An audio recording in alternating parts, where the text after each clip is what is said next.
नमस्कार, स्वागत आहे तुमच्या या छोट्याशा ब्लॉगमध्ये. आज संकट चतुर्थी, तर आपण गेलो आहोत नामलगाव गणपती बाप्पाच्या दर्शनासाठी.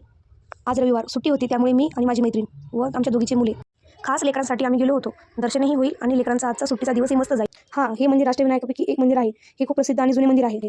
परत आम्ही एका शेतापाशी थांबलो. इथे नारळाची खूप छान बाग होती. आम्ही फोटो काढत होतो. चालत असताना आम्हाला इथं गर्दी दिसली, म्हणून आम्ही थांबलो. पाहत होतो इथे बदक आणि कोंबड्या होत्या. ह्या पण आपल्या इकडल्या नाहीत. इथे खूप सारी गर्दी जमली होती. बहुतेक हे विकण्यासाठी होते. नंतर आम्ही हे पाहिलं आणि परत आम्ही पुढे निघालो. आम्ही नंतर रसवंतीवर थांबलो रस पिण्यासाठी, कारण माझ्या मैत्रिणीला उपवास होता आणि लेकरं इथे खेळत होते. इथे लेकरांना खेळायला खूप सारी जागा आहे आणि खूप छान आहे. सकाळी सकाळी खूप फ्रेश आणि छान वाटते.